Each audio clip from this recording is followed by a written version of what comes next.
খিলঞ্জীয়া অসমীয়াক হুংকাৰ দি আটক হল তাজুল আহমেদ নামৰ এজন যুৱক। বিভিন্ন জাতীয় সংগঠনক লৈ বিতৰ্কিত মন্তব্য কৰিছিল ধৃত তাজুলে। যুৱকজনে জাগিৰোডত মিয়া খেদাৰ সাহস নাই বুলি উদ্ভট মন্তব্য কৰিছিল। জাতীয় সংগঠনৰ বিৰুদ্ধে সামাজিক মাধ্যমত ভাইৰেল হৈছিল তাজুল আহমেদৰ এটা ভিডিঅ'। বিতৰ্কিত সেই ভিডিঅ'ৰ ভিত্তিত যুৱকজনক আটক কৰে জাগিৰোড আৰক্ষীয়ে। ধৃত তাজুলৰ ঘৰ চিৰাং জিলাৰ বেদলাংখাইটিত। যুৱকজনে জাগিৰোডৰ নিৰ্মীয়মান টাটা ছেমি কণ্ডাক্টৰ প্ৰকল্পত কাম কৰি থকাৰ সন্দেহ। ঘটনা সন্দৰ্ভত আৰক্ষীয়ে তদন্ত অব্যাহত ৰাখিছে।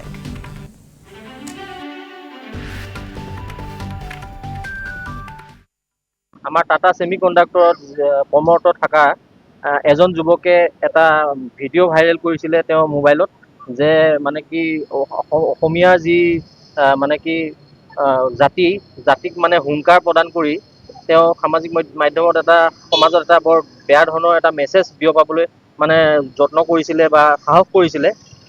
ইতিমধ্যে আৰক্ষী থানাত তেওঁক মানে কৰায়ত্ব কৰি তেওঁলোকৰ জিম্মাত লৈ আৰক্ষীয়ে তেওঁলোকৰ যি মানে তদন্ত আছে, তদন্ত প্ৰক্ৰিয়া আৰম্ভ কৰিছে। আমাৰ টাটা ছেমি কণ্ডাক্টৰত কৰ্মৰত থকা এজন যুৱকে এটা ভিডিঅ' ভাইৰেল কৰিছিলে তেওঁৰ মোবাইলত, যে মানে কি অসমীয়াৰ যি মানে কি জাতিক মানে হুংকাৰ প্ৰদান কৰি তেওঁ সামাজিক মাধ্যমত সমাজত এটা বৰ বেয়া ধৰণৰ এটা মেছেজ বিয়পাবলৈ মানে যত্ন কৰিছিলে বা সাহস কৰিছিলে।